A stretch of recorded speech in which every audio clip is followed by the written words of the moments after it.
Yang terhormat pimpinan dan anggota Badan Legislasi serta hadirin yang berbahagia. Puji dan syukur kita panjatkan kehadirat Tuhan Yang Maha Esa atas perkenannya kepada kita semua, kita bisa hadir dalam rapat Badan Legislasi pada hari ini. Pertama-tama kami ucapkan terima kasih kepada pengusul, yaitu pengusul rancangan undang-undang tentang perubahan atas Undang-Undang Nomor 28 Tahun 2014 tentang Hak Cipta, yang telah memenuhi undangan Badan Legislasi dan berkenan hadir di ruang rapat Badan Legislasi pada hari ini. Sesuai dengan laporan sekretariat, rapat pada hari ini telah ditandatangani oleh 32 orang dari 90 orang anggota Badan Legislasi yang terdiri dari 7 fraksi. Karena rapat ini tidak untuk mengambil keputusan, maka rapat dapat kita mulai dan rapat saya buka dan saya nyatakan terbuka untuk umum. Yang terhormat pengusul rancangan undang-undang, pimpinan dan anggota Balek serta hadirin sekalian, perlu kami informasikan bahwa pimpinan Badan Legislasi telah menerima surat dari pengusul rancangan undang-undang nomor 050/MG/FP Gerindra/DPR RI/9 Romawi/2025 tertanggal 15 September 2025 perihal permohonan pengharmonisasian, pembulatan dan pemantapan konsepsi rancangan undang-undang tentang perubahan atas Undang-Undang Nomor 28 Tahun 2014 tentang Hak Cipta. Jadi walaupun surat yang sampai sesuai dengan yang saya bacakan tadi, dalam nomor surat ada fraksi Partai Gerindra, tapi karena ini merupakan usulan anggota, maka Pak Once Mekel sebagai pengusul juga hadir di sini. Ya, jadi ini bukan usulan dari fraksi Gerindra maupun fraksi PDI Perjuangan, tapi ini adalah usulan dari anggota. Jadi jangan nanti kemudian ada salah persepsi ya. Sesuai dengan tugas Badan Legislasi dalam pasal 66 Peraturan DPR RI tentang tata tertib dan menindaklanjuti permohonan tersebut, sebelum dilakukan pengharmonisasian, pembulatan dan pemantapan konsepsi rancangan undang-undang tentang perubahan atas Undang-Undang Nomor 28 Tahun 2014 tentang Hak Cipta oleh Badan Legislasi, tentunya Balek memerlukan penjelasan dari pengusul rancangan undang-undang terkait dengan urgensi, substansi, dan hal-hal pokok lainnya yang menjadikan dasar pentingnya rancangan undang-undang tentang perubahan atas Undang-Undang Nomor 28 Tahun 2014 tentang Hak Cipta untuk memperkaya pemahaman anggota Badan Legislasi dalam melakukan proses pengharmonisasian yang akan segera dilakukan. Untuk itu rapat Badan Legislasi hari ini mengundang pengusul rancangan undang-undang untuk dapat menyampaikan penjelasan dimaksud. Jadi sesuai dengan hasil rapat kerja Badan Legislasi terkait dengan Prolegnas 2025 revisi kedua dan juga Prolegnas 2026 prioritas dan juga Prolegnas 2025-2029, Undang-Undang Rancangan Undang-Undang Hak Cipta ini telah diputuskan mengikuti skema usulan anggota sebagaimana Prolegnas Prioritas 2025 yang telah ada sebelumnya. Sehingga proses pengharmonisasian dilakukan di Badan Legislasi dan ketika telah menjadi usul inisiatif dari DPR RI, ketika pembahasan nanti Badan Musyawarah akan menentukan kembali apakah rancangan undang-undang ini dibahas di AKD yang mana. Jadi yang penting ini bisa berjalan prosesnya sesuai dengan aspirasi yang ada pada masyarakat. Sebelum kami berikan kesempatan kepada pengusul, kami bacakan susunan pada rapat hari ini, acara rapat hari ini sebagai berikut. Yang pertama, pengantar ketua rapat yang sedang saya lakukan. Kedua, penjelasan pengusul rancangan undang-undang tentang perubahan atas Undang-Undang Nomor 28 Tahun 2014 tentang hak cipta.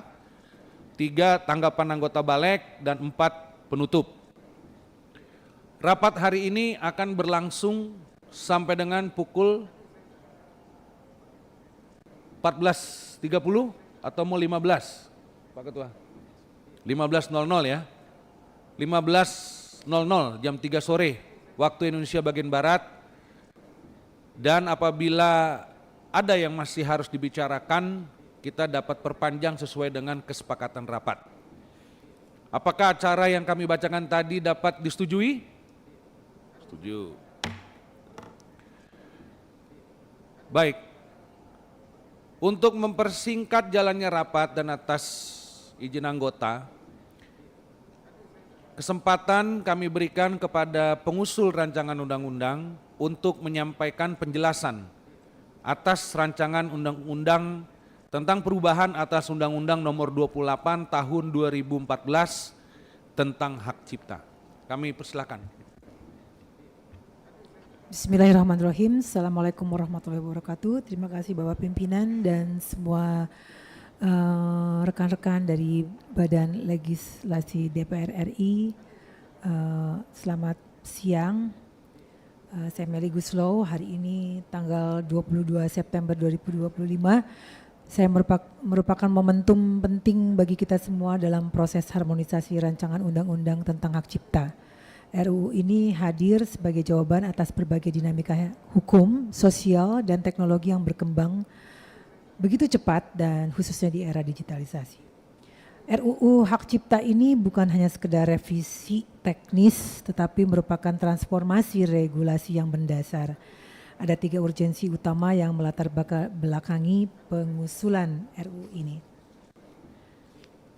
Latar belakangnya adalah RUU tentang hak cipta masuk dalam prolegnas prioritas tahun 2025 angka 32. Lalu tindak lanjut putusan MK nomor 84 garis miring PPU XX1 garis miring 2023 mengenai pengujian material pasal 10 dan pasal 114 Undang-Undang tentang hak cipta yang hanya mengatur pengelola perdagangan, tidak mencakup pengelolaan platform digital berbasis user generate content, dan putusan MK mengamanatkan perluasan lingkup pusat perdagangan yang tidak hanya berbentuk fisik tetapi juga mencakup lingkup digital. Berikutnya adanya ketidakjelasan mekanisme pembayaran royalti dan lemahnya sistem yang ada dalam undang-undang existing terkait pengelolaan royalti dan lemahnya pengawasan dan akuntabilitas dalam pelaksanaan pengelolaan royalti. Kronologis Undang-Undang RUU Hak Cipta izin saya bacakan. Saya sebagai pengusul mengajukan permohonan usulan inisiatif anggota untuk RUU Hak Cipta kepada Ketua Badan Legislasi DPR RI tertanggal 29 Oktober 2024. Lalu saya sebagai pengusul mengajukan permohonan penyusunan NA dan RUU Hak Cipta kepada Kepala Badan Keahlian DPR RI tertanggal 20 November 2024. Selanjutnya setelah dibuatnya tim penyusunan NA dan RUU tentang hak cipta oleh Pusat Perancangan Undang-Undang Bidang Politik, Hukum dan Hak Asasi Manusia hingga melakukan diskusi dengan pihak-pihak yang terdampak langsung dan atau yang memiliki kepentingan atas materi penguatan dalam RUU tentang hak cipta guna memenuhi partisipasi publik yang bermakna. Selanjutnya rapat konsultasi antara pimpinan DPR dengan Wakil Menteri Hukum RI, Dirjen Kekayaan Intelektual, Direktur Hak Cipta dan Desain Industri, Komisioner LMKN, LMK Hak Terkait, LMK Pelaku Pertunjukan, LMK Pencipta, Musisi Aksi, Musisi Visi, untuk segera menyelesaikan penyusunan RUU tentang hak cipta pada tanggal 21 Agustus 2025.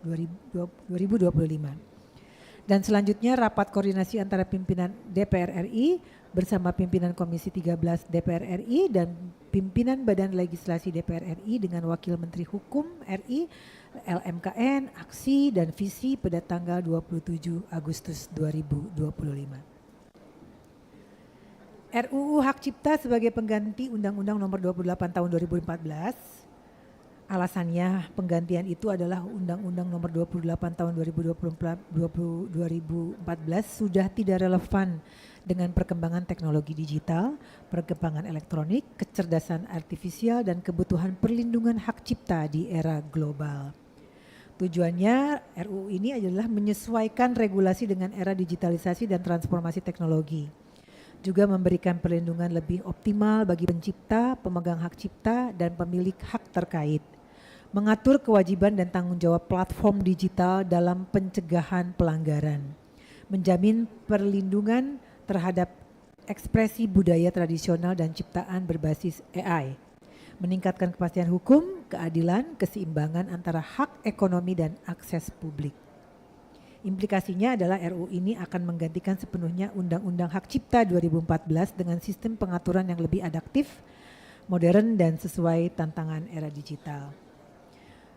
Bapak Ibu, saya ingin menyampaikan pihak-pihak yang terdampak langsung atau yang memiliki kepentingan atas materi muatan dalam RUU tentang hak cipta yang sudah kami libatkan adalah Fakultas Hukum Universitas Indonesia, Aliansi Penerbit Musik Indonesia, Badan Pengurus Aliansi Penerbit Musik Indonesia, Fakultas Hukum Universitas Pajajaran, Direktorat Jenderal Kekayaan Hak Intelektual Kementerian Hukum, Konsultan Lawyer Hak Kekayaan Intelektual, lalu PT Mizan Pustaka Bandung, Fakultas Hukum Universitas Katolik Parahyangan, Dinas Kebudayaan dan Pariwisata Kota Bandung, Dirjen Pengawasan Ruang Digital Komdigi, ASIRI, Aliansi Industri Rekaman Musik Indonesia Bersatu, FESMI, Federasi Serikat Musik Indonesia, Lembaga Manajemen Kolektif Nasional, Fakultas Hukum Universitas Universitas Gadjah Mada, Asosiasi Komposer Seluruh Indonesia atau AKSI, Vibrasi Suara Indonesia atau VISI, PAPRI, Persatuan Artis Penyanyi Pencipta Lagu dan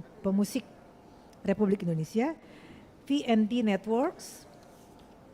Lalu pemangku kepentingan atau narasumber lainnya adalah Sekolah Teknik Elektro dan Informatika ITB, Fakultas Hukum Universitas Katolik Parahyangan, Kantor Wilayah Kementerian Hukum Provinsi Jawa Barat, Kantor Wilayah Kementerian Hukum Provinsi Daerah Istimewa Yogyakarta, Fakultas Hukum Universitas Gadjah Mada, Lembaga Swadaya Masyarakat LSM, Teater Garasi, Musik, Lukisan, Dancer, dan Fotografi. Saya ingin membacakan sedikit landasan filosofinya Bapak Ibu. Kesatu, norma hukum dalam undang-undang mencerminkan cita-cita luhur bangsa, Pancasila dan pembukaan Undang-Undang Dasar 1945. Hak cipta juga wujud penghargaan atas kreativitas, inovasi dan identitas nasional. Perlindungan hak cipta selaras dengan pasal 28C ayat 1 Undang-Undang Dasar 45 bahwa hak memperoleh manfaat iptek seni dan budaya. Pasal 28G ayat 1 Undang-Undang Dasar 1945 hak perlindungan diri, martabat, harta benda. Tujuannya adalah mewujudkan keadilan sosial, pelestarian budaya dan pertumbuhan ekonomi kreatif.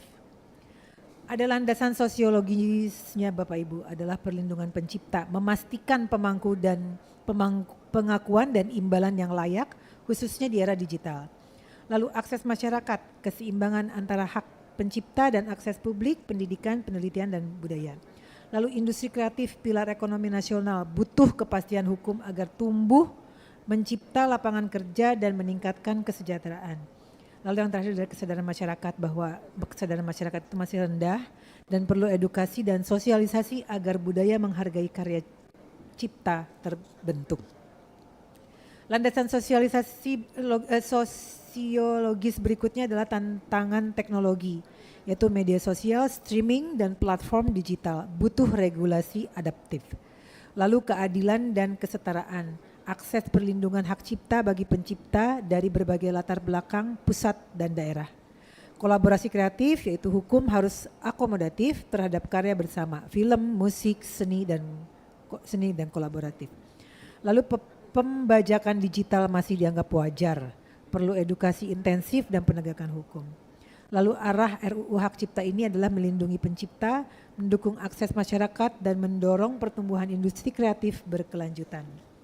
Lalu ada juga landasan yuridis Bapak Ibu, bahwa definisinya adalah pertimbangan hukum untuk mengisi kekosongan hukum, mengatasi ketidakpastian dan memastikan keadilan sesuai dengan Undang-Undang 12 2011.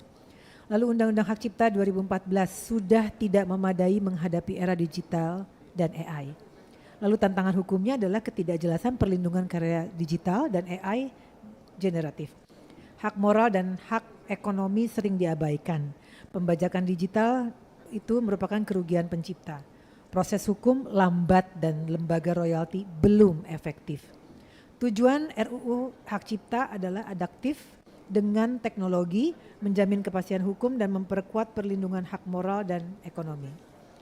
Lalu landasan yuridisnya adalah putusan MK nomor 84 garis miring PU XX1 garis miring 2023, yaitu perluasan makna tempat perdagangan termasuk platform digital berbasis UGC.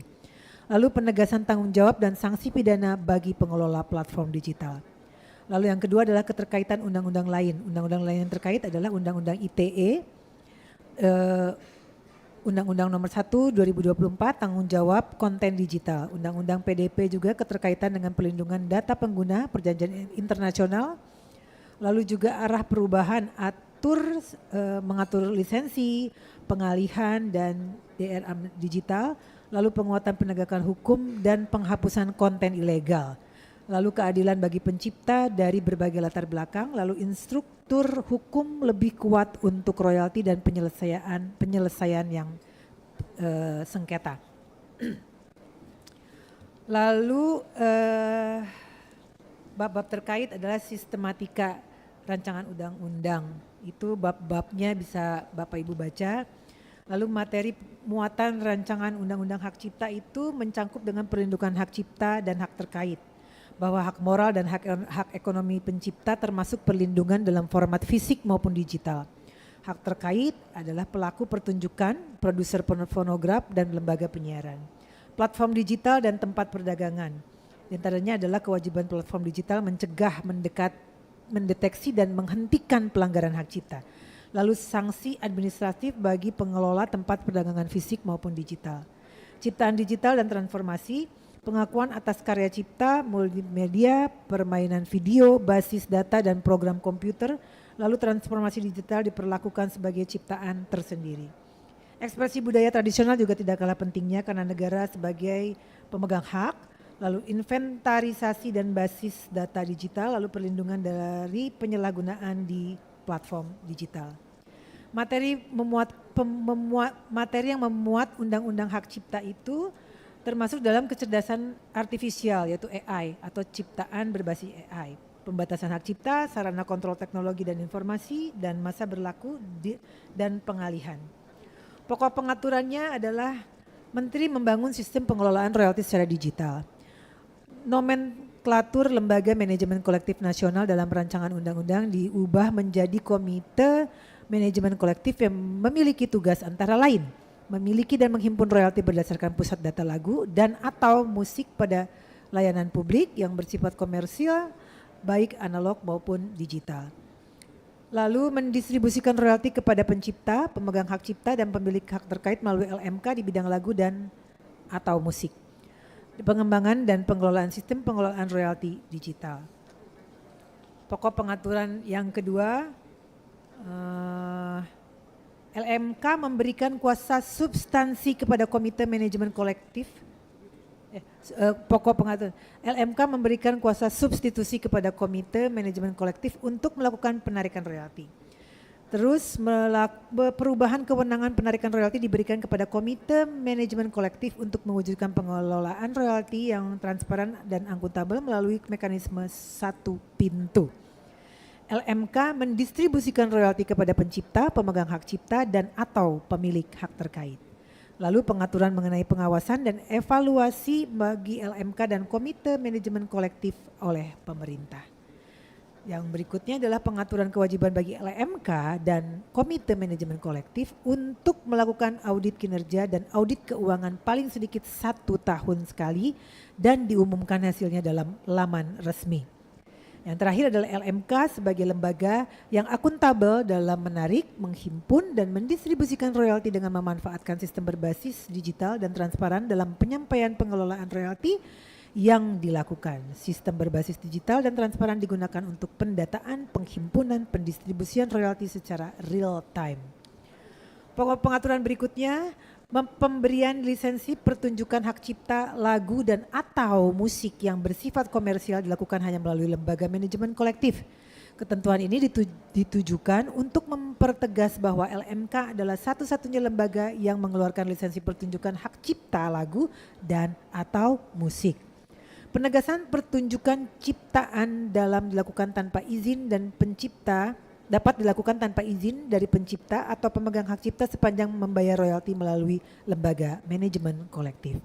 Pembayaran royalti kepada pencipta atau pemegang hak cipta melalui lembaga manajemen kolektif untuk pertunjukan ciptaan dilakukan oleh penyelenggara pertunjukan. Tujuan dan arah RUU Hak Cipta adalah penyesuaian dengan perkembangan teknologi digital dan tantangan global. Berikutnya, memberikan perlindungan hak moral dan ekonomi bagi pencipta, dan Undang-Undang Hak Cipta 2014 sudah tidak relevan dan perlu perubahan. Asas-asas yang pertama adalah penghargaan terhadap kreativitas, yang kedua perlindungan hak moral dan ekonomi, yang berikutnya adalah keberimbangan atau fair use, keadilan sosial dan ekonomi, kebebasan berinovasi, dan tanggung jawab yang etis. Landasan filosofi berikutnya dalam ketentuan peralihan. Oh ya, ya. Ketentuan peralihan mengatur mengenai transisi dari aturan lama ke aturan baru, mengatur tentang cara peralihan dari Undang-Undang Hak Cipta yang sebelumnya berlaku, misalnya Undang-Undang Hak Cipta nomor 28 tahun 2014 tentang hak cipta, ke peraturan baru yang diatur dalam RUU ini. Ketentuan ini penting untuk memastikan kelangsungan hukum bagi karya yang sudah ada sebelumnya di undang-undang baru disahkan. Sebelum undang-undang baru disahkan. Perlindungan karya lama mengatur tentang perlindungan hak cipta bagi karya-karya yang sudah ada sebelum RUU ini disahkan, serta bagaimana hak cipta tersebut diakui dan dilindungi di bawah undang-undang baru. Dari saya terima kasih, sekian. Assalamualaikum warahmatullahi wabarakatuh. Waalaikumsalam. Jadi dari pengusul juru bicaranya Ibu Meli Guslo atau Pak Once? Nanti kalau ada pertanyaan Pak Once yang jawab. Oh, oke, berarti satu orang ya. Baik, sekarang saya persilakan Bapak Ibu anggota jika ada tanggapan terhadap penjelasan yang telah disampaikan oleh pengusul rancangan undang-undang tentang perubahan atas Undang-Undang nomor 28 tahun 2014 tentang hak cipta. Saya persilakan Pak, saya tata dulu, Pak Ketut. Ada lagi? Ibu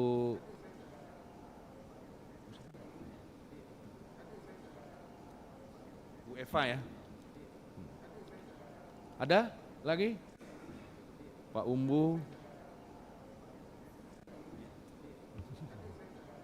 Pak Saleh, dari belakang, Bu Cindy.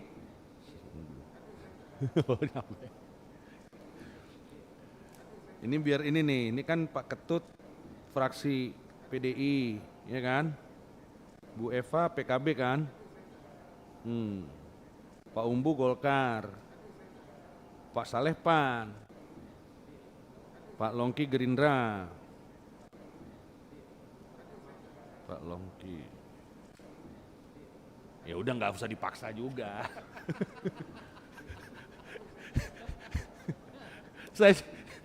saya cuma mau ngingetin, maksudnya kalau ada dari apa supaya jangan menumpuk di satu fraksi gitu yang bicara. Kalau bisa satu-satu, kalau memang belum semua nggak apa-apa. Baik, saya mulai dari Pak Ketut, silakan. Terima kasih pimpinan, yang saya hormati pimpinan Balik dan anggota Balik, kemudian Pak pengusul yaitu Ibu Meli Guslo dan Pak Once. Ya, saya kira ini adalah usulan yang sangat bagus sekali tentang rancangan undang-undang hak cipta. Walaupun materi tadi yang disampaikan itu hanya sebatas beberapa pasal yang menyangkut khususnya masalah royalti dan sekitarnya. Tapi kalau kita lihat undang-undang hak cipta itu kan ada beberapa poin yang tercantum seperti ada karya tulis, kemudian musik, karya seni, drama, budaya dan sebagainya, audiovisual termasuknya. Memang kita akui selama ini beberapa kasus yang terjadi akibat daripada penerapan undang hak cipta ini tidak saja kepada pengguna hak cipta itu merasa dirugikan, kemudian yang menciptakan juga dirugikan. Sebagai contoh kemarin kan ada kasus yang cukup ramai, yaitu pengusaha makanan kan begitu. Mereka itu bayar hampir 2 miliar kan begitu, 2 miliar. Kemudian juga yang menciptakan itu juga mereka tidak dapat apa-apa. Sekarang akhirnya hampir semua kafe-kafe restoran itu menggunakan sekarang teknologi AI. Nah, ini kan pertama itu adalah karena merasa takut sekarang pengusaha-pengusaha itu kafe restoran menggunakan hak cipta. Nah kemudian juga tentu ini merugikan pada hak cipta, sehingga ini sangat tepat sekali ada perubahan. Tadi sudah latar belakangnya sudah dijelaskan dan sudah masuk dalam prolegnas, yaitu dalam nomor 32 kemudian keputusan MK. Nah, yang terpenting ini adalah sekarang kalau nanti pembahasan undang hak cipta ini tidak saja menyangkut masalah hak kekayaan hanya di bidang musik saja, karena beberapa juga karya-karya budaya dan karya-karya anak bangsa ini yang masih belum bisa memanfaatkan undang-undang hak cipta ini. Nah, sebagai contoh, banyak sekali kami di Bali itu banyak karya-karya seni.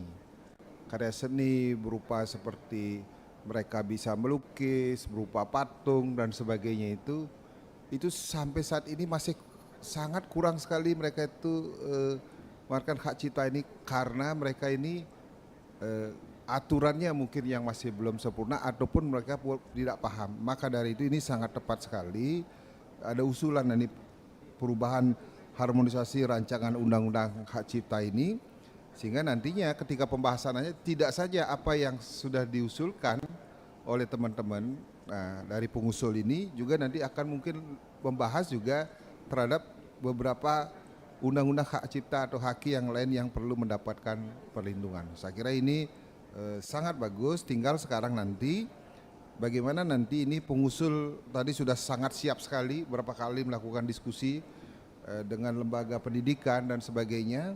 Tinggal nanti diskusikan bagaimana naskah akademik dan sebagainya itu harus ditindaklanjuti, sehingga tentu kami dari Baleg nanti apakah dibahas nanti di Baleg ataupun nanti komisi terkait, tentu nanti lebih lanjut penugasan setelah usul yang disampaikan ini disetujui atau dibahas lebih lanjut oleh DPR. Saya kira itu saja pimpinan. Terima kasih. Terima kasih Pak Ketut. Memang ini ada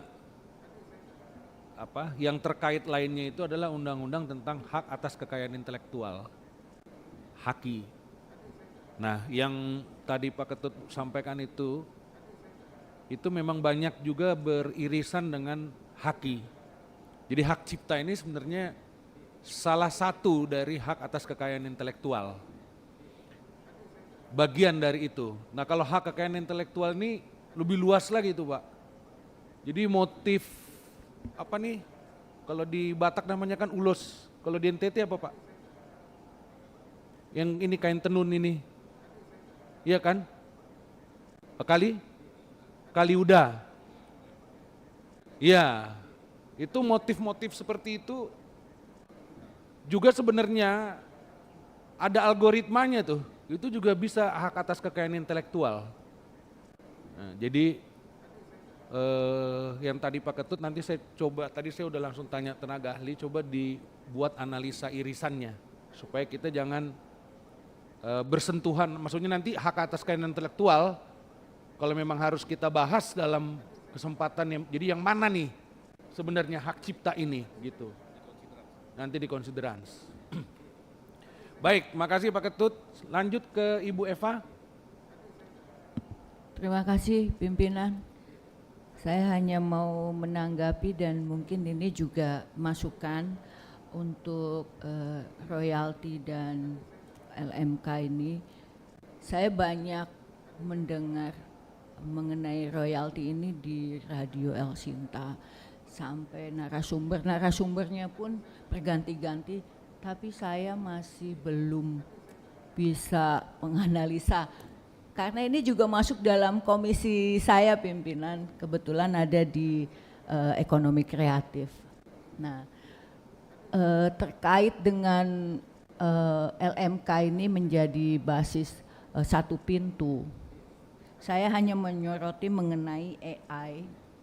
Mungkin masukan saya untuk AI ini dibuat mekanisme pencatatannya itu khusus di Dirjen KI itu bagi karya yang berbasis AI ini dengan kewajiban mencantumkan tingkat keterlibatan dari manusianya itu sendiri.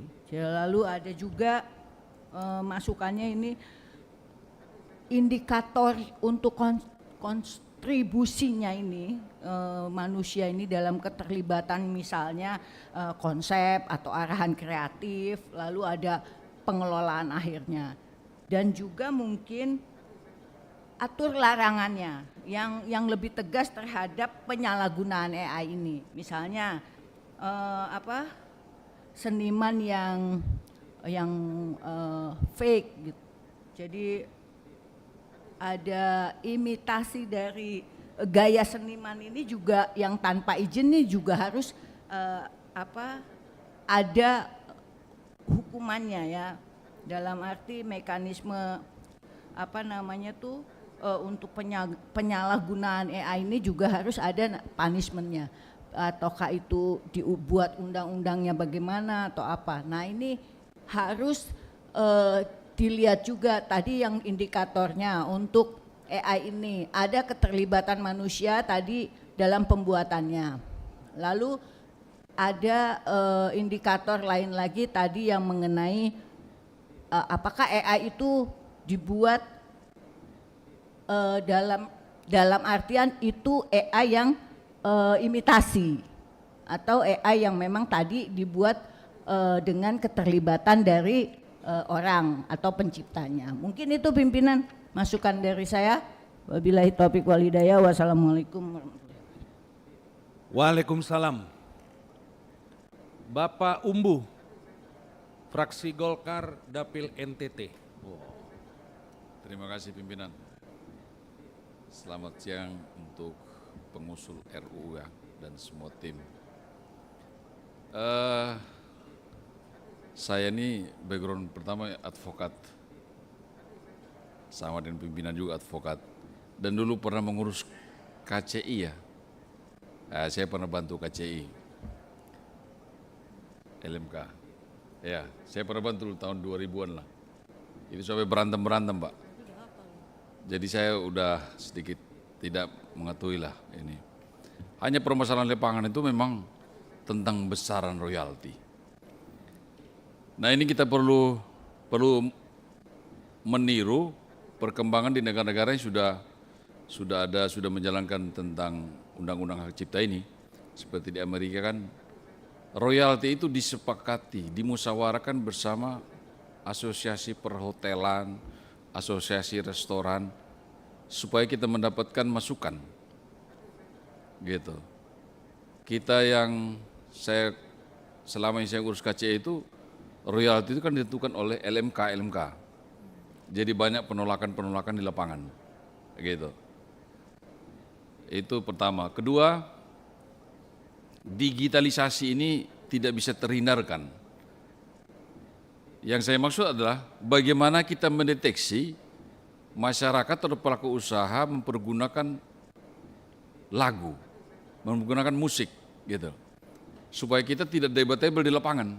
Kita mengeneralisir seluruh lagu itu dipergunakan. Nah ini disinilah letak sengketa di lapangan. Mereka mengatakan kami tidak pernah putar lagu tersebut. Gitu kan? Bagaimana aja kita debat di lapangan. Jadi ini yang perlu diperhatikan nanti ke depan. Kalau memang digitalisasi itu kita masukkan, siapa kira-kira yang bertanggung jawab? Apa LMK ya? Apa ini yang punya perangkat digitalisasi mendetek pemutaran lagu musik? Atau diwajibkan kepada para pelaku usaha? Ini perlu kita pikirkan juga. Supaya berlakunya undang-undang ini tidak meninggalkan permasalahan di kemudian hari. Ketiga yang perlu kita perhatikan juga jenis lagu atau karya cipta ini kan banyak sekarang anak-anak muda atau pelaku usaha lain yang butuh viewer itu mereka motong-motong lagu-lagu itu hanya ref ini dipakai. Apakah ini masuk dari kategori hak cipta? Karena sebagian atau seluruhnya bisa dipersamakan begitu. Banyak yang menggunakan ref dengan menggunakan ref dengan musik-musik yang sudah diganti-ganti. Jadi ini apakah masuk juga dari target karya cipta? Kita harus pikirkan ini supaya kita tidak berdebat di lapangan. Itu mungkin masukan saya supaya kita pikirkan tentang tiga ini yang saya sendiri pelaku di lapangan yang memperjuangkan hak-hak para pencipta lagu. Masih ada ketinggal satu lagi. Bagaimana kita menentukan besaran royalti yang diberikan kepada pencipta lagu? Misalnya satu pencipta lagu menciptakan lagu 10 dengan menciptakan lagu 100. Selama ini kita tarik semua royalti terus baginya bagaimana? Nah, itu kita harus pikirkan. Supaya setelah kita royalti kita tarik di lapangan, ujungnya nanti bermasalah lagi. Gua nih ciptakan lagu 10 dapat 1 juta. Gua nih 100 loh, dapat juga 1 juta. Gimana nih? Kan begitu. Kita perlu ada kesepakatan, kesepahaman tentang ini dulu supaya tidak ada menimbulkan permasalahan lagi. Begitu. Dan perlu dicari juga para pencipta-pencipta lagu yang tidak dikenal, yang dikenal oleh masyarakat tapi tidak diakui. Banyak juga itu. Pencipta-pencipta lagu, lagunya ada terkenal, tetapi justru pencipta awalnya ditinggalkan begitu. Terus diakui oleh pencipta yang mempublikasikan. Begitu. Kelima, banyak kita tahu di restoran, di kafe, dimanapun juga, banyak pelaku usaha yang mengakses lagu itu dari YouTube. Nah ini bagaimana kita menargetkan agar setiap pelaku usaha yang tujuannya komersil ya, YouTube juga kan cari viewer juga ya kan, bagaimana kita menjangkau mereka karena diakses dari YouTube terus dipublikasikan lewat pengeras suara, lewat digital di restoran, hotel dan lain-lain. Nah ini kita pikirkan ke depan bagaimana kita menjangkau itu, begitu. Karena semua itu menikmati hasil daripada komersialisasi musik tersebut. Terima kasih. Baik Pak Umbu.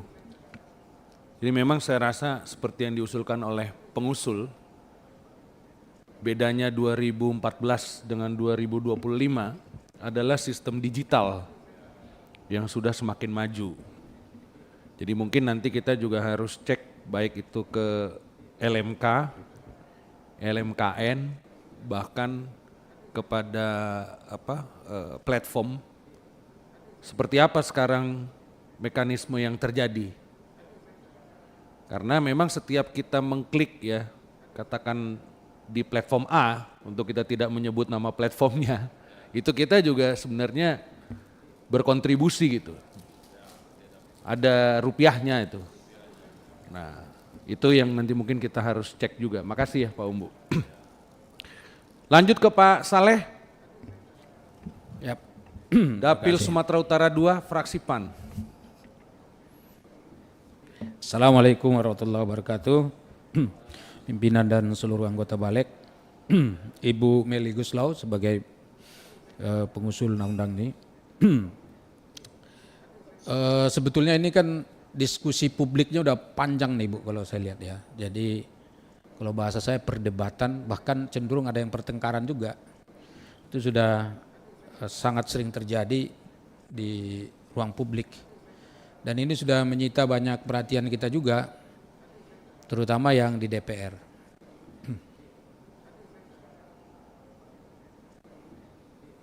Ibu Meli Guslow-nya belum siap. Gimana? Pak Saleh? Saya Ibu- pas lagi ngecek nama. Ya, Ibu Meli Guslow tadi masih ngomong dengan Ibu di belakang. Oh, udah. Iya. Karena kalau saya ngomong, Ibu ngomong di sana kan nggak nyambung. Karena tadi kalau ada siapa, Once masih bisa. Udah nih ya, saya lanjutin ya. Ya. Saya ulangi lagi. Jadi perdebatan terkait dengan apa yang sedang kita bicarakan hari ini bukan sesuatu yang baru dan sudah lama sekali. Saya ingat dulu Bu, waktu Anang Hermansyah jadi anggota DPR RI dari PAN. Itu salah satu yang ingin digolkannya sebagai hasil kerja dia sebagai anggota DPR waktu itu adalah ini. Tapi memang sayangnya pada saat pembuatan undang-undangnya itu saya nggak tahu di mana, tapi saya termasuk yang ikut tanda tangan untuk pengusulan itu. Saya ingat betul itu. Tapi memang ujungnya tidak jadi karena kenapa tadi ada perdebatan bahkan cenderung pertengkaran di teman-teman yang memang dunianya adalah bagian seni dan musik ini. Nah itu yang bagian pertama Ketua, yang ingin dipertegas dulu supaya kita tahu nih ruang lingkup pembicaraan kita ini tidak mudah dan juga tidak sulit sebetulnya kalau ada titik temunya. Yang kedua, ini menyangkut banyak hal Bapak Ibu Saudara. Jadi kalau yang saya pelajari ini satu-satu nih, pertama mulai dari penciptanya dulu. Ada pencipta lagu, itu ada urusan sendiri. Ada penyanyinya, urusannya sendiri juga tuh. Nanti ada orang yang mengkomersialisasinya. Katakanlah misalnya ada panggung, ya kan, dinyanyikan oleh orang lain yang bukan penyanyi aslinya. Ada lagi hitungannya. Bahkan sampai ke ruang-ruang musik di rumah-rumah, bahkan bukan di rumah sih, apa namanya itu yang rumah komersialisasi. Kalau bahasa sekarang namanya apa sih itu? Karaoke atau apa gitu. Itu kan ada juga perhitungannya. Dan di tempat-tempat lain. Nah karena itu ini adalah bagian yang saya kira harus diramu semua karena berkepentingan luas dengan banyak hal. Yang ketiga, Bapak Ibu Saudara, kalau saya ini termasuk orang yang sangat konsen terhadap dengan hasil cipta karya, terutama di bidang musik dan terkhusus untuk musik dan lagu anak-anak yang menjadi konsen saya sekarang. Kalau lagu orang-orang dewasa ini ada terus nih saya lihat nih. Muncul-muncul walaupun di sana ada tadi perdebatan tetapi lagu orang-orang dewasa masih ada, 1-2 yang menerbitkan. Tetapi dugaan saya mengapa orang malah malas untuk menciptakan karya musik sekarang ini justru karena ketidakpastian hukumnya. Nanti dia menciptakan lagu, tahu-tahu nanti sudah populer, sudah banyak dipakai di sana sini, yang dapat uang adalah hanya mereka yang main di ujung, katakan seperti itu. Nah karena itu ini memang menjadi sesuatu concern kita semua, sehingga memang harus ada pengaturan yang jelas terkait dengan ini. Sehingga orang kalau menciptakan sesuatu di Indonesia ada jaminan hukum, ada payung hukum yang menyatakan bahwa haknya itu dilindungi oleh negara. Dalam hal ini tentu kita sebagai pembuat undang-undang harus terlibat di dalamnya. Kemudian yang keempat, ini kalau saya bicaranya begitu Pak Ketua. Yang keempat, saya sudah baca draft dari struktur undang-undang ini yang dibuat oleh Ibu Meli Guslow ini. Saya lihat ini sebetulnya kalau kita baca perlahan-lahan, apa yang diusulkan itu sudah sangat baik kalau memang nanti semuanya dimasukkan. Tetapi lagi-lagi ini tidak bisa hanya melibatkan 1 atau 2 pihak tertentu karena yang terlibat di sini banyak. Kayak kemarin tuh saya lihat videonya saja yang saya lihat. Sampai pimpinan DPR yang memimpin rapat waktu itu dari Komisi 13 ya. Itu juga mengingatkan supaya jangan ribut di situ. Silakan menyampaikan pendapat tetapi yang esensial, yang penting begitu. Nah, karena itu saran saya khusus untuk soal sistematika rancangan undang-undang ini tentu kita harus menambah lagi meaningful participation-nya, Pak Ketua. Jadi tolong dicatatkan supaya yang tadi belum hadir di sini, yang mungkin bukan pengusul tapi berkepentingan erat terhadap undang-undang ini harus hadir. Karena nanti begitu undang-undang ini disahkan, itu bukan hanya untuk Ibu Meli Guslau dan Pak Once saja, tetapi seluruh mereka yang memang beraktivitas dalam bidang ini itu diikat di sana. Bahkan kita sebagai masyarakat pun penikmatnya itu juga adalah bagian yang diikat dalam undang-undang ini. Karena itu ini mengenai sistematika rancangan undang-undang ini, saran saya nanti kita juga harus mendengar dari pihak-pihak lainnya. Di sini kan mungkin ini sebagai awal, ini mungkin sudah sangat bagus sekali, kita dengar dulu dan kita sudah bisa mengerti apa sebetulnya yang sudah dilakukan oleh Bapak Ibu yang menjadi pengusul undang-undang ini. Kemudian yang berikutnya, yang kelima, saya lihat ini sudah banyak dilakukan kerja-kerja tadi. Saya lihat ini kan ada banyak pihak-pihak yang terdampak langsung dan atau yang memiliki kepentingan atas materi muatan dalam undang-undang ini. Dan saya lihat ini apakah bentuknya FGD, seminar, diskusi atau apa saya tidak tahu, tetapi ini sebetulnya penting. Supaya apa? Supaya kita bisa mendengar pendapat dari orang lain di luar yang memang beraktivitas sebagai katakanlah seniman. Karena apa? Karena pendapat-pendapat orang lain itu kadang-kadang yang tidak disangka-sangka oleh kita itu jauh lebih substantif untuk dimasukkan sebagai pegangan kita. Karena ada orang di sini yang terlibat pedagang, Pak. Pedagang itu katakanlah dia bisnismen ya, yang bekerja di bidang musik. Dia bukan penyanyi. Dia juga bukan penyanyi, bukan pembuat pencipta lagu, tetapi dia menjual itu ya sebagai sebuah produk katakanlah komersil, dan tentu pendapat-pendapat mereka juga penting untuk dijadikan rujukan dan masukan di dalam pembahasan undang-undang ini. Jadi saya kira untuk sementara dari saya itu hal-hal pokok yang mungkin bisa kita tindak lanjuti di dalam pertemuan-pertemuan berikutnya, dalam rapat-rapat berikutnya. Demikian Pak Ketua, Saleh Daulay, A489 Fraksi Partai Amanat Nasional dari Dapil Sumatera Utara 2. Itu penting dapil Pak, karena kita satu dapil. Loh enggak, saya kan membela dapil kita Pak. Tapi yang dibilang Pak Saleh itu betul, stakeholdersnya banyak. Jadi bukan hanya pencipta, penyanyi, dan mungkin yang mengkomersialisasi ya. Yang ada satu Pak Saleh yang sering dilupakan orang, itu pemusik Pak. Yang membuat musik, komposer. Padahal yang pemusiknya ini juga berperan penting untuk membuat lagu itu terkenal. Dan enak didengar. Jadi saya kasih contoh ya, kalau saya bikin nada, pasti Bapak langsung tahu lagunya. Lagu apa Pak? Ah, Bee Gees, Pak itu langsung tahu tuh. Judulnya To Love Somebody kan? Coba lagu itu Pak diganti intronya, nggak enak dia. Belum tentu sama keindahan lagu itu. Nah pemusik yang selama ini justru kurang banyak disinggung nih dalam pembahasan hak cipta ini. Tapi nanti kita dengar pada saat penyusunannya. Kita lanjut ke Pak Longki dari fraksi Gerindra Dapil Sulawesi Tengah. Terima kasih pimpinan. Assalamualaikum warahmatullahi wabarakatuh. Pimpinan yang saya hormati, teman-teman dari Balek, dan khusus buat pengusul harmonisasi undang-undang, Ibu Meli dan Bung Once. Ya, terima kasih. Pertama-tama terima kasih buat Ibu Meli yang telah menyampaikan paparannya, dan menurut saya bahwa paparan ini sudah menyentuh semua aspek, yaitu aspek filosofis, sosiologis, dan yuridis, sehingga penting sebagai pijakan dan penyusunan regulasi ini.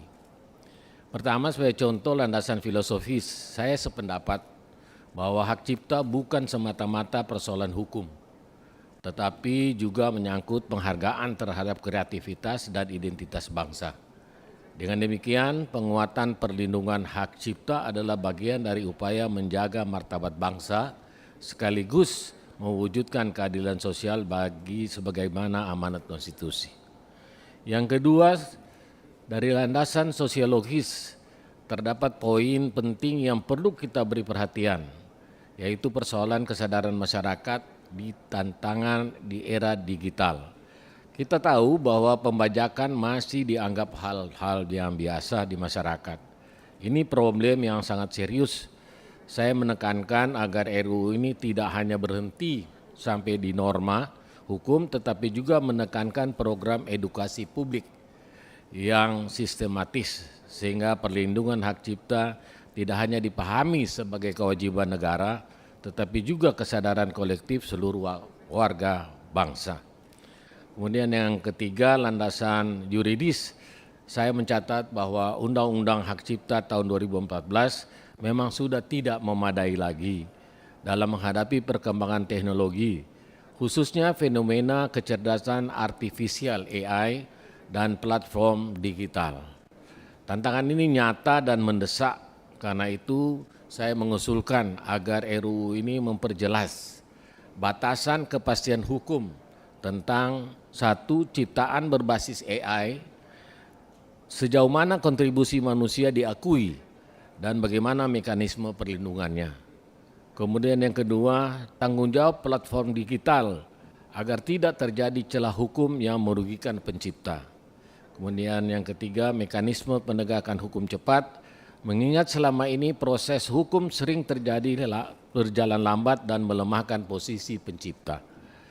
Selanjutnya mengenai kelembagaan pengelolaan royalti, saya mendukung adanya mekanisme satu pintu. Satu pintu yang dikelola secara digital dan transparan. Namun saya ingin menekankan perlu adanya pengawasan independen, baik oleh pemerintah maupun publik, agar tidak terjadi monopoli atau penyalahgunaan wewenang oleh lembaga pengelola royalti. Selain itu, hal yang penting adalah akses yang adil bagi para pencipta di daerah-daerah. Kita sering melihat ketidaksetaraan antara pencipta di pusat dengan mereka yang berada di daerah. RUU ini harus menjamin perlindungan yang merata agar para seniman di daerah termasuk dari wilayah-wilayah timur khususnya Indonesia juga mendapatkan hak-hak yang sama. Penutup, saya menekankan bahwa harmonisasi RUU Hak Cipta ini harus menjawab dua hal yang besar.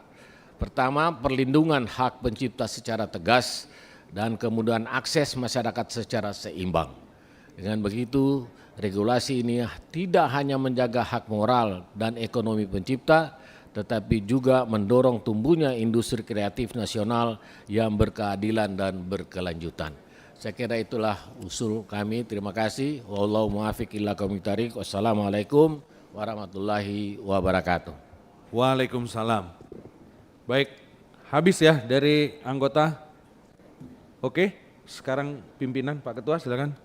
Siap, terima kasih. Terima kasih pengusul RUU, Mas Once, Temeli, ya, Mas Once, gaya stingnya.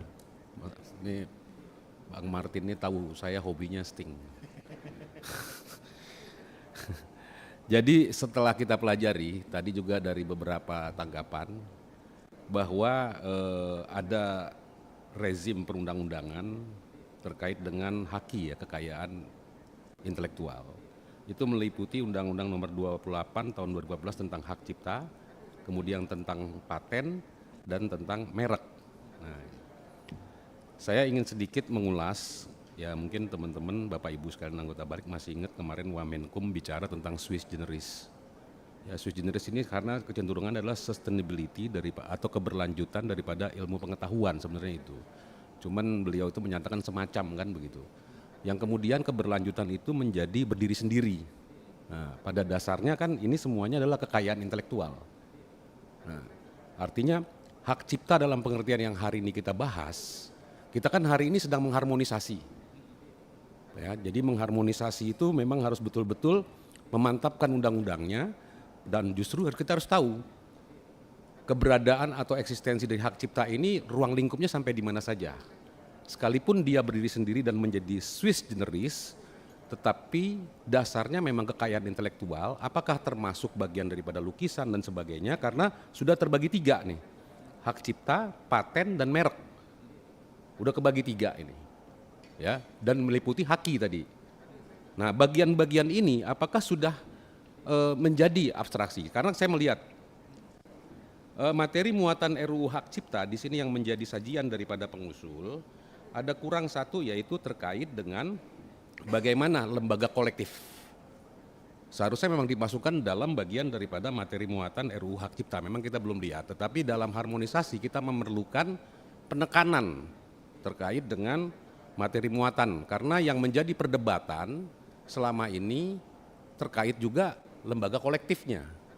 Ya, saya baru bicara sama Pak Martin tadi, ada LMK, ada LMKN. Tingkat nasional, ada tingkat daerah, ada tingkat sendiri-sendiri yang dibentuk oleh sendiri-sendiri para pencipta lagu atau penyanyi gitu kan.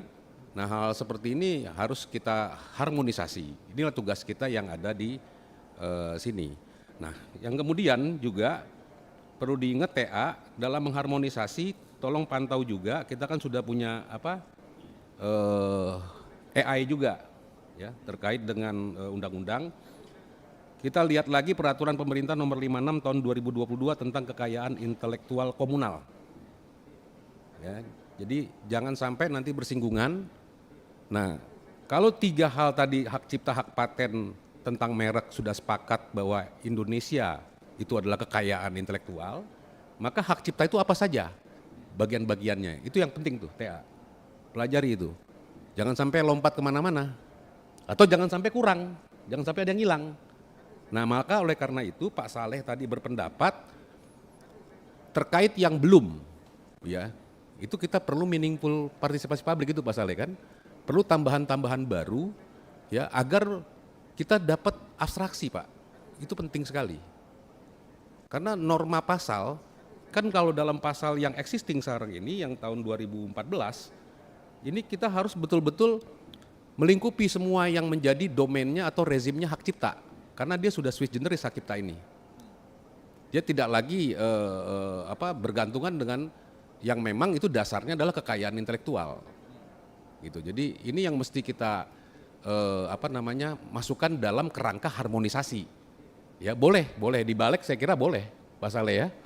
Boleh kita lakukan apa yang belum di hak cipta ini. Karena saya melihat di sini berkutat kepada proses digitalisasi. Oke.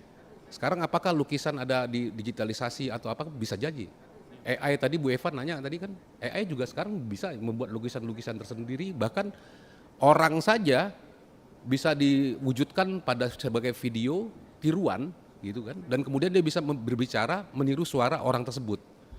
Itu orang saja sudah bisa di AI kan gitu. Nah, jadi hal-hal seperti ini boleh jadi ya tadi Pak Martin kayak Spotify ya kan, jadi bisa dihadirkan dan sebagainya. Nah, ini mungkin saya kira menurut saya harmonisasi kita tidak jadi soal. Buat saya, usul saya kepada pengusul, kita dalam rangka harmonisasi yang belum dan kurang, ruang lingkupnya ini dalam considerance harus jelas nih TA. Ya, Bapak-bapak TA harus jelas. Ruang lingkupnya hak ciptanya apa saja ini. Gitu loh. Ya, jadi ini yang penting sekali, dan ini juga terkait dengan LMKN tadi. LMK. Ya, jadi LMK tidak sibuk dengan persoalan yang basisnya dulu adalah label, hanya proses yang digitalisasi saja yang bisa dilingkupi. Kemudian yang konser bagaimana? Nah, jangan sampai bagaimana nih yang restoran nih. Jadi sepi sekarang restoran nih. Nggak berani juga setel lagu atau apa segala macam. Nah, hal-hal seperti ini jangan sampai kita buat undang-undang kemudian tidak ada kemanfaatan hukum, malah justru kemudaratan.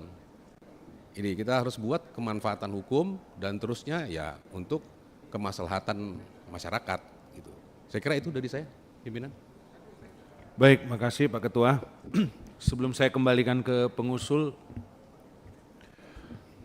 saya pikir 2 hal ya yang perlu saya tekankan.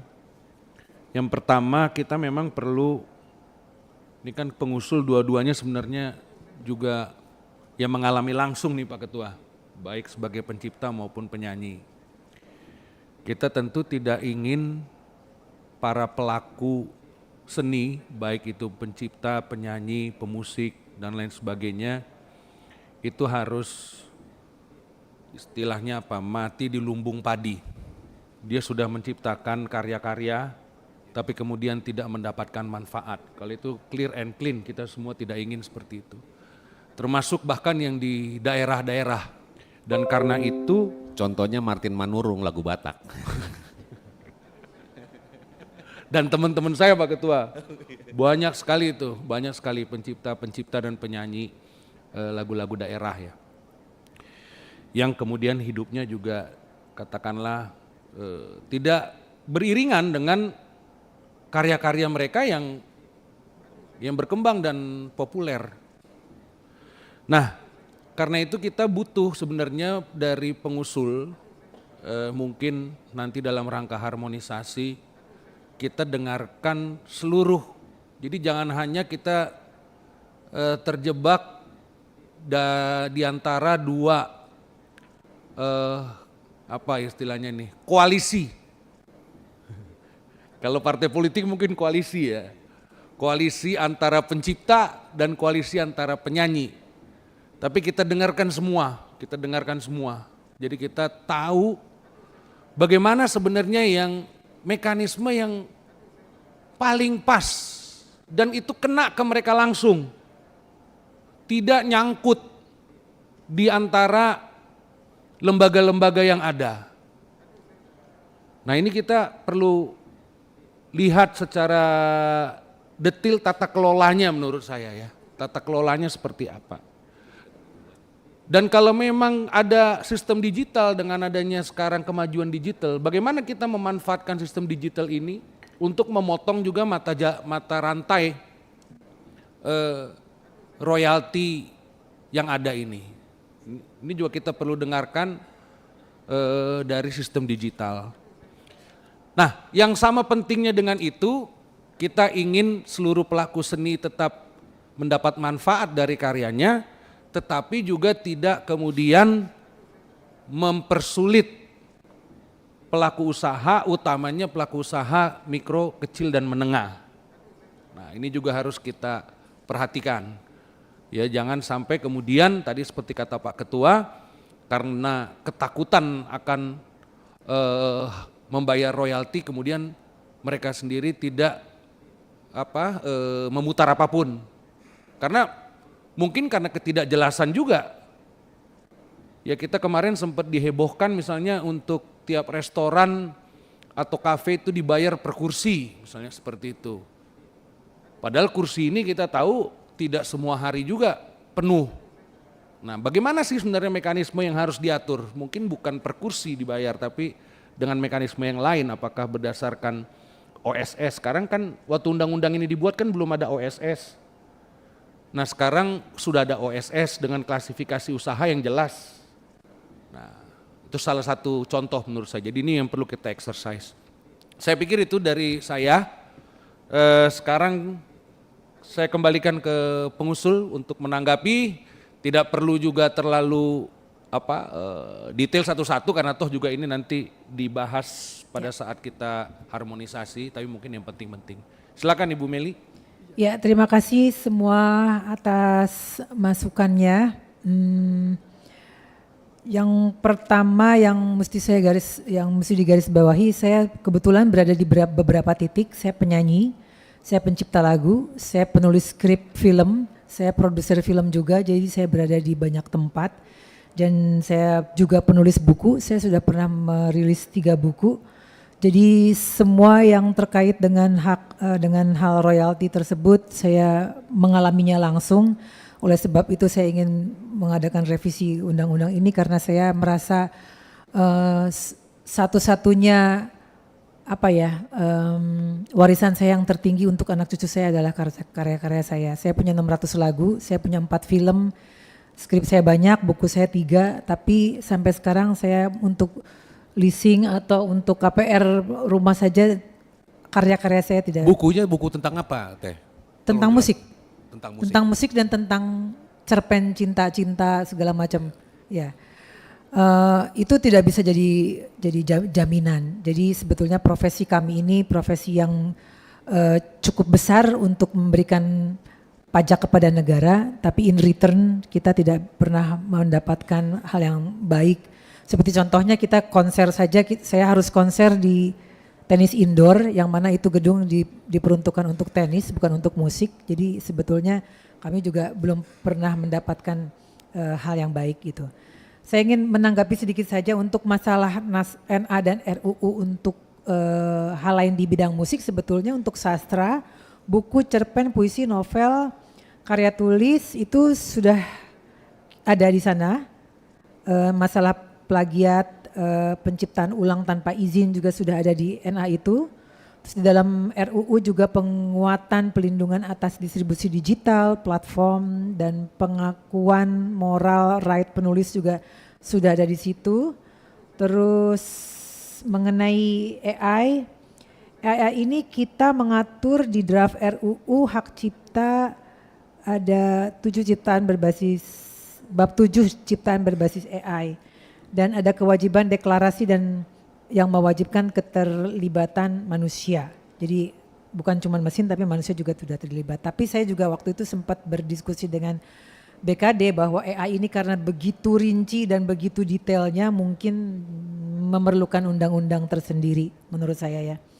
Batasan AI juga ada hak cipta tentang apa yang melekat pada manusia, bukan cuma AI, terus penggunaan karya berhak berkaitan dengan ciptaan untuk yang relatif dengan AI, terus transparansi dataset, lisensi kolektif digital juga. Terus mengenai royalti tadi antara LMK dan LMKN, yang terjadi sekarang mungkin kalau saya boleh bilang huru hara yang terjadi di antara kami pencipta lagu juga mungkin sedikit banyaknya juga dikarenakan kemarin LMK atau LMKN-nya juga kurang transparan dan akuntabel. Mungkin kalau itu bisa lebih transparan dan akuntabel, tidak akan terjadi hal-hal seperti yang sekarang terjadi di media sosial dan di masyarakat. Tapi yang saya inginkan adalah satu pintu itu sangat penting karena saya juga pernah dipending 2 tahun royalti saya dari Malaysia karena regulasi dari Malaysia tidak menginginkan untuk distribusi ke dalam satu negara yang pintunya banyak. Jadi memang harus satu pintu.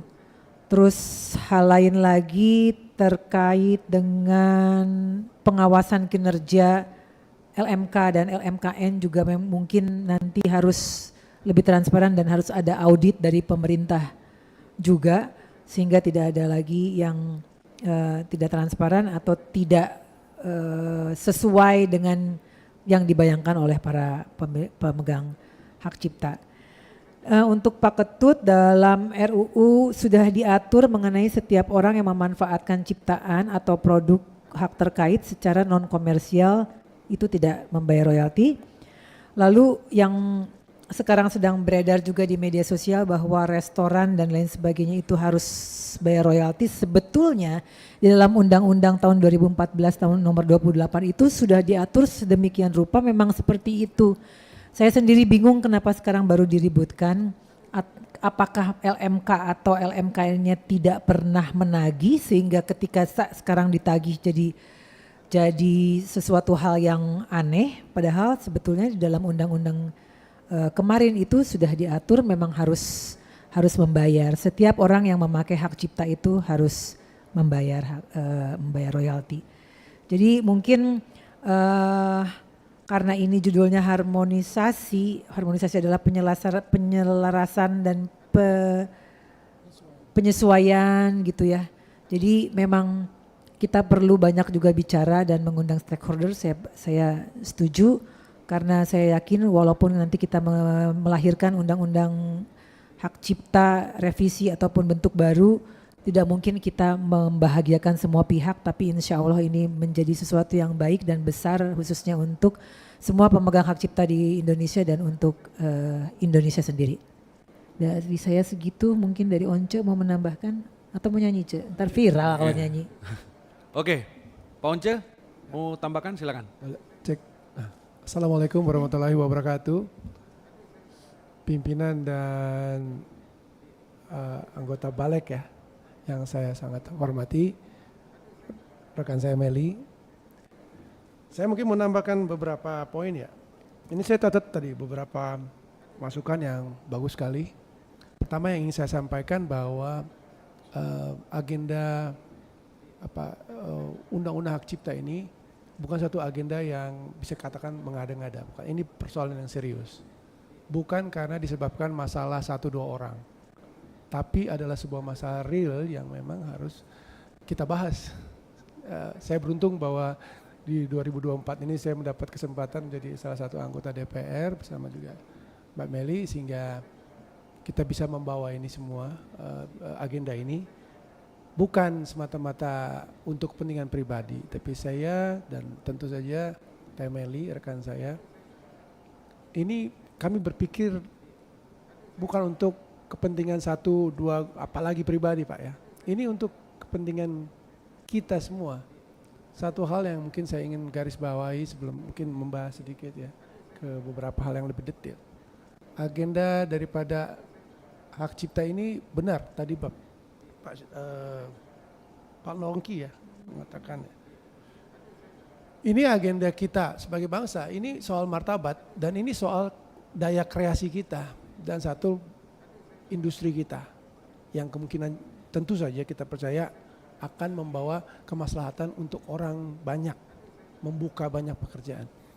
Ada yang bisa dikatakan bahwa industri, kalau dalam hal industri, tidak ada industri tanpa lagu. Industri musik ya.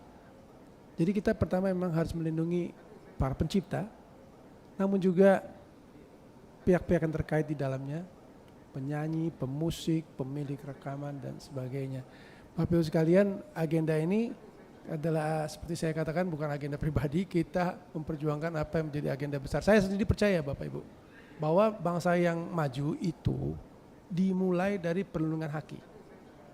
Kita bisa lihat dari sejarah ya kan, bahwa di dunia barat hakinya begitu maju sehingga ada insentif untuk mereka yang kreatif, mereka yang punya intelektualitas, mereka yang berkontribusi kepada masyarakatnya.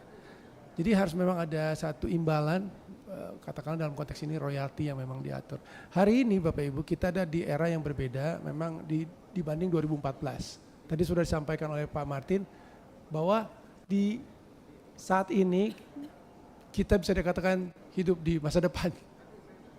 This is the future. Banyak sekali ya, banyak sekali yang bahkan beberapa tahun lalu kita nggak bayangkan hari ini terjadi. Contohnya AI. Dulu Bapak Ibu saya membuat editan album itu kurang lebih 3, 4, 5 jam. Hanya untuk panjangin rambut saya yang tadinya pendek jadi panjang. Sekarang hanya dalam hitungan detik. Orang bisa kemudian memanipulasi orang lain. Tadi juga disampaikan bahwa soal AI ini sangat penting, betul. Ini adalah salah satu yang memicu saya, menginspirasi saya untuk mendorong supaya agenda RU ini bisa berjalan ya. Satu hal yang pelik, kami sendiri kemarin ini dalam membahas soal AI ini perlu banyak masukan. Bapak Ibu sekalian, rekan-rekan, saya ini tadi tertarik dengan juga ada Pak Umbu ya, yang memberikan masukan soal pemotongan lagu itu. Memang soal pemotongan lagu itu tidak bisa sembarangan dilakukan, tapi itu terjadi dalam prakteknya. Orang potong rambut lagu kemudian disambungkan dengan lagu lain. Sebetulnya itu ada aspek hak moral di situ. Hak moral itu sebetulnya dalam konteks musik kita tidak boleh memotong-motong lagu, merubah lagu, mendegradasi sebuah lagu karena itu berhubungan dengan satu yang sangat mendasar.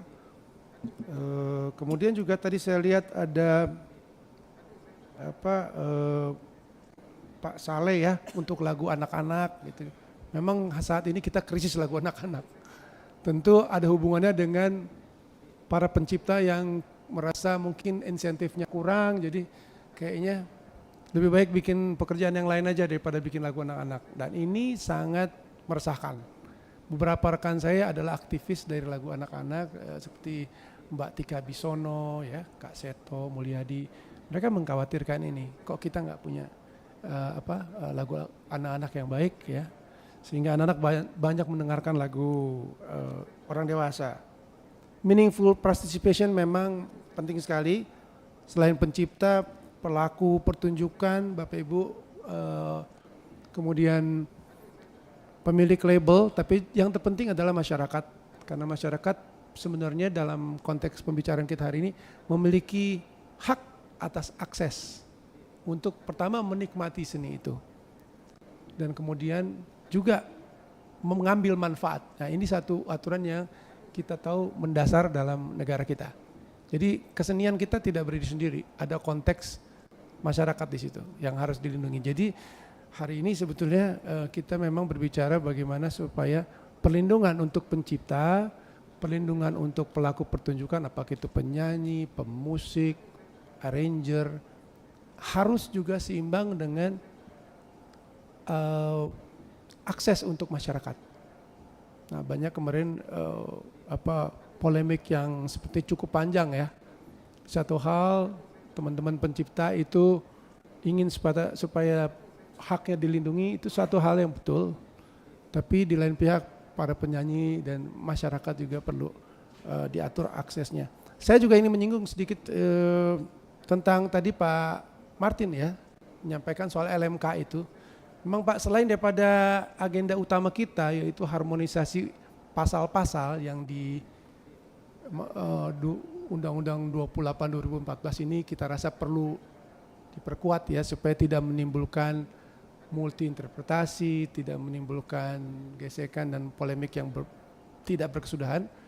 Selain dari harmonisasi pasal-pasal, misalnya beberapa soal pasal 9 ya, soal hak eksklusif, hak ekonomi dari pencipta, dihadapkan dengan pasal 23 bahwa pelaku pertunjukan setiap orang dapat menggunakan lagu dalam pertunjukan dengan membayar ke LMK. Dan banyak lagi ada pasal soal LMK dan LMKN. Nah Bapak Ibu sekalian yang saya hormati, LMK dan LMKN ini harus benar-benar dipikirkan. Ini rumit karena jika kita berpikir hanya soal kelembagaan lalu menaruh ini dalam aturan tertulis kita tanpa memperhitungkan teknologi yang ada, tanpa memperhitungkan persoalan soal data dan sistem data, ini memang bisa membuat ini tambah menjadi polemik. Jadi status LMKN dan LMK ini benar-benar harus diatur dan dimengerti Bapak Ibu, benar-benar. Jadi sejauh ini draft yang ada adalah menempatkan LMKN sebagai satu pintu ya, utama dalam penarikan, kemudian pengelolaan, pengumpulan dan pendistribusian royalti. LMKN akan memberikan, LMKN dalam menjalankan tugasnya itu mendapat kuasa substitusi dari LMK. Nah Bapak Ibu sekalian, sebetulnya di Undang-Undang 28 2014 relatif sedikit aturan soal LMKN ini. Itulah makanya kita bawa ini agenda untuk direvisi. LMK yang diatur, LMKN sangat sedikit.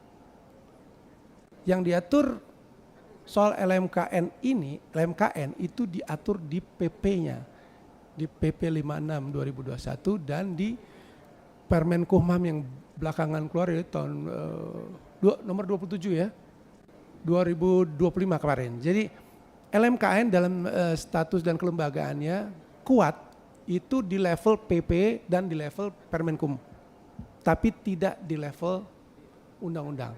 Nah ini masalah utamanya, supaya bagaimana sistem satu pintu ini benar-benar diatur dalam level undang-undang kan. Itu satu hal lagi, pilihan kita adalah apakah kita akan meminta negara untuk campur tangan, sejauh apa campur tangannya. Gitu. Sebenarnya Bapak Ibu sekalian, di luar negeri ini wilayah ada 3 pilihan. Ada yang benar-benar swasta katakanlah. Yang kedua ada yang swasta tapi regulated, diatur. Ada juga di dunia ini yang benar-benar pemerintah. Jarang sekali. Ini sebetulnya wilayah yang regulated ya, yang biasanya ada, artinya LMK ini kan wilayah masyarakat tapi diatur oleh pemerintah. Nah ada kemarin itu karena kegelisahan kita ingin supaya satu pintu ini Pak, benar-benar satu pintu ini rapi, tapi perlu ada. Maaf, LMK itu sudah ada aturan dia di Permenkum? Sudah. Ada sudah, ya? Sudah berarti ada. pemerintah sudah ikut campur? Sudah ada. Jadi sudah cukup banyak. Tinggal bagaimana kita kemudian mendiskusikan ini Pak, kemudian memantapkannya dalam level undang-undang sehingga tidak ada lagi perkataan oh LMKN itu nggak diatur, nah gitu. Sebenarnya LMK itu yang diatur di Undang-Undang 28, N-nya huruf kecil gitu Pak. Di Undang-Undang 28 2014, LMKN yang mana semuanya huruf besar dalam PP dan Permenkumham, di Undang-Undang N-nya huruf kecil. Nah itu ada implikasinya. Sejauh mana sebenarnya wewenang dari LMKN ini sebetulnya. Ini kalau kita ingin satu pintu, LMKN ini harus kita mantapkan tentu dengan Kalau di dalam batasan-batasan. draft gimana? Dalam draft? Di dalam draft LMK yang sekarang ini Ada, gimana? ada. Enggak, maksudnya banyak nggak? Sudah banyak uraiannya belum? Sudah banyak. Sebenarnya Bapak Ibu sekalian LMKN ini khas untuk musik ya. Yang kita perlu catat sebetulnya LMK, soal LMK itu terbuka untuk jenis ciptaan yang lain. Tapi LMKN sejauh yang kita tulis di sini karena belum ada permintaan dari karya-karya cipta lain untuk LMKN sejauh ini, mungkin dalam perkembangannya kita bisa lihat ada atau tidaknya. Sejauh ini LMKN hanya dipersempit untuk kepentingan musik.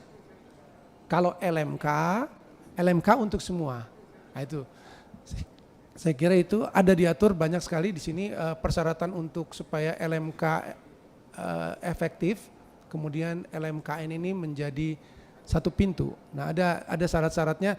Salah satunya yang paling penting adalah bahwa kedua-duanya baik LMKN maupun LMK harus memiliki sistem digital yang mantap dan transparan dan cepat dan memuaskan ya, teruji dan akuntabel ya. Dua-duanya harus punya. Nah, cuma tantangannya adalah tentu ketersediaan data. Jadi LMKN di wilayah atas ini dia belum tentu punya data sebagaimana LMK. Kalau ingin memiliki satu sistem yang katakanlah satu pintu, ini harus nyambung nih Pak, yang di atas sama yang LMKN dan LMK ini harus diatur supaya bagaimana ada ketersediaan data untuk suatu sistem besar. Ya saya kira itu. Mungkin itu dulu yang saya sampaikan dalam kesempatan ini. Terima kasih untuk kesempatan yang baik bersama bapak-bapak, ibu-ibu di Balek ini. Terima kasih. Assalamualaikum warahmatullahi wabarakatuh. Nah, sebelum Bu Seli saya undang kita tepuk tangan dulu nih untuk dua pengusul. Karena banyak publik saya lihat di sosial media itu mengatakan bagaimana artis menjadi anggota DPR. Kita lihat di depan kita kualitasnya. Kita tepuk tangan lagi. Silakan, Ibu Seli mau tambahkan. Ya, saya mengapresiasi bahwa ternyata tidak semua artis seperti yang disampaikan di media sosial. Dan kalau diizinkan, saya bukan artis. Kalau tidak menyinggung, sebetulnya Bang Oncen dan Ibu Meli, royalti yang diterima oleh Pak Once dan Ibu Meli selama ini, itu besarannya berapa sih? Memadai apa tidak? Maaf ya, kalau dengan tidak mengurangi rasa hormat gitu. Saya, mau Bapak dulu deh. Tar. Persalnya ada lagi. Jam 3, boleh. Singkat-singkat tapi jangan Pancasila lagi 5. Enggak. 5 tapi kecil-kecil.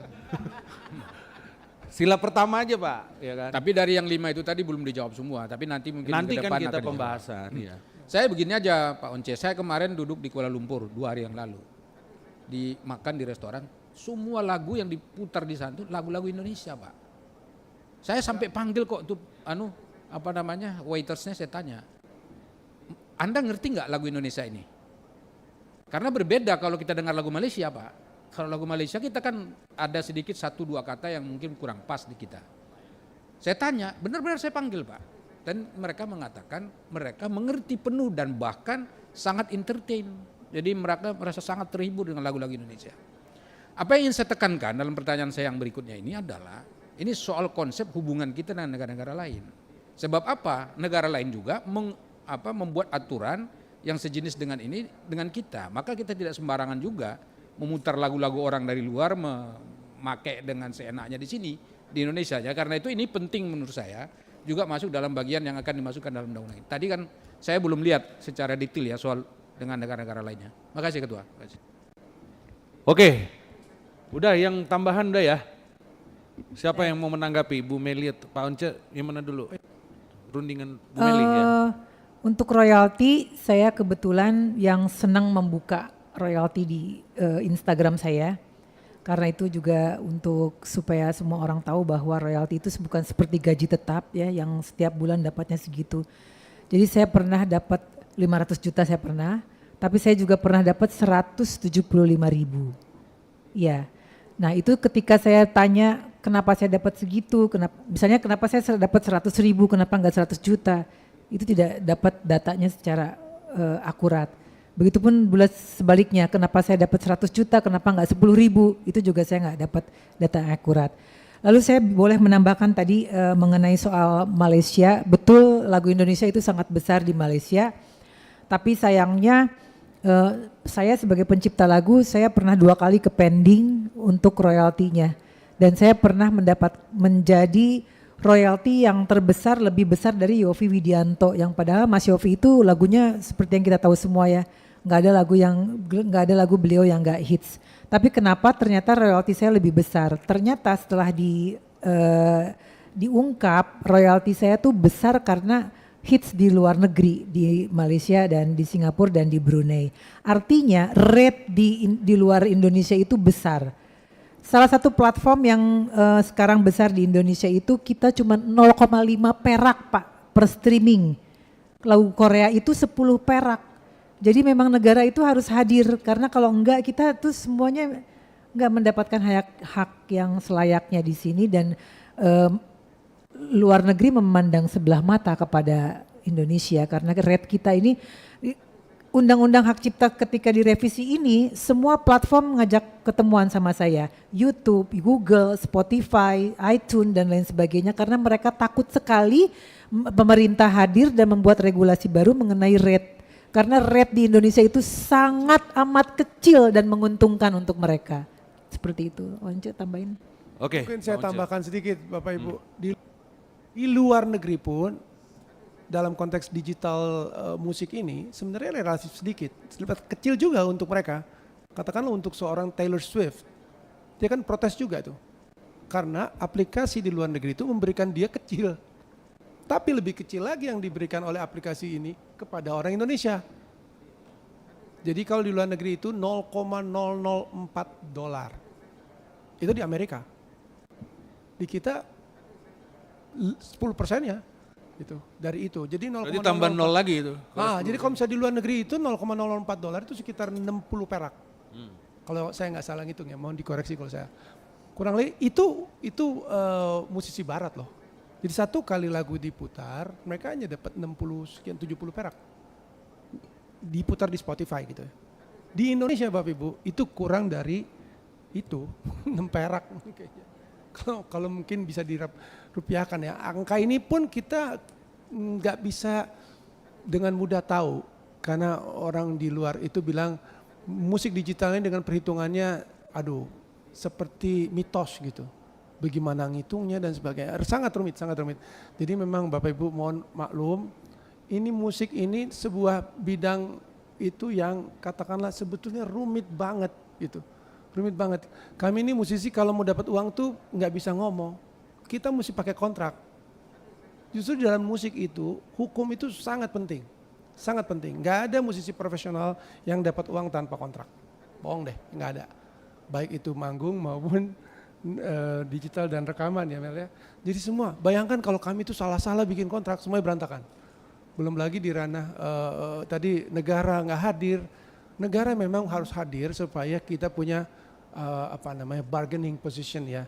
Yang tadi saya ceritakan. Ini masalah serius. Belum lagi Bapak Ibu, kita punya dana banyak di luar negeri yang belum kita ambil. Yang nyangkut gitu. Harusnya kita ini menerapkan prinsip yang sebenarnya sejak tahun 1912 pun outer sweat itu zaman hak cipta pertama hadir di Indonesia, belum Indonesia saat itu. Prinsip-prinsip Berne Convention itu sudah diterapkan. Berne Convention Bapak Ibu itu dari 1886. Ya. 1886 kemudian direvisi 1906, direvisi lagi, di perkembangan lagi 1928 dan sebagainya. Di Indonesia lahir 1912, konteksnya masih tulisan ya, belum ada rekaman. Tapi prinsip-prinsipnya hampir sama Bapak Ibu. Prinsipnya adalah bahwa perlakuan yang sama itu untuk produk dalam negeri dan produk luar negeri sama. Namanya national treatment. Itu sejak Berne Convention sudah diakui. Jadi kita menandatangani itu, kemudian kita keluar ya di tahun 1958 nggak salah, karena Presiden Soekarno ingin memberikan ruang kepada intelektual kita dan orang-orang kreatif kita untuk memanfaatkan kreasi dan temuan untuk supaya kita bisa berkembang. Maka itu kita keluar, tapi kemudian kita masuk lagi 1997. Dan yang ingin saya katakan sebetulnya ada prinsip national treatment. Nah ini juga yang memicu LMK ini harus berpraktek dengan benar. Karena ketika kita ingin kita dilindungi di luar negeri, kita juga mesti melindungi karya yang di luar negeri itu di sini. Tidak boleh ada diskriminasi. Bahkan dalam soal tarif pun sama harusnya. Karena kita ingin diperlakukan sama oleh mereka di luar negeri. Ketidakmantapan kita untuk membuat aturan dan perlindungan di dalam negeri membuat mereka mungkin sedikit punya alasan untuk bagaimana royalti, kayak katakanlah dari YouTube itu langsung lari ke Amerika tuh. Enggak lewat mekanisme kita. Harusnya kan melalui kita. Karena mereka jualan tanda petik di negara kita. Tapi yang ada adalah negara maju itu mengambil uang itu dari YouTube langsung ke sana. Lewat mereka punya Black Hong Kong ya saya dengar ya. Jadi tidak ke kita dulu. Harusnya mereka mengeksploitasi pasar kita, mereka harus dikumpulkan di sini royaltinya. Tapi itu belum terjadi. Demikian yang bisa saya sampaikan. Baik. Terima kasih. Terima kasih Pak Once. Saya pikir kita sudah mendapatkan informasi yang lumayan menolong kita untuk mengerti seluk-beluk ya dari royalti ini.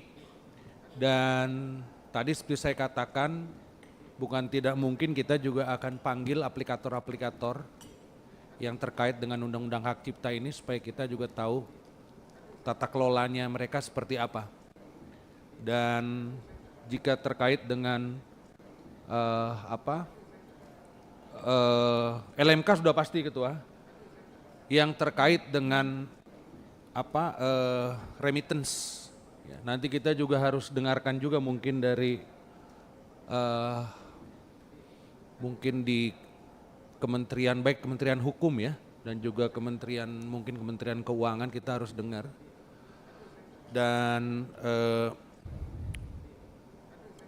intinya saya udah dapat gambaran tuh tadi waktu Pak Once menjelaskan itu alurnya seperti apa, dan kita harus buat regulasinya supaya dia bisa terkumpul di dalam negeri dulu ya. Jadi kalau baru-baru ini juga Menteri Keuangan kan mengatakan bagaimana membawa dolar yang di luar ke dalam negeri. Ini juga sebenarnya kalau dalam term ekonomi ini capital outflow juga Ketua. Jadi dia mencari uang di dalam negeri, tetapi uangnya itu keluar dulu dan kita nggak bisa kontrol kapan masuknya, kan kira-kira seperti itu. Baik.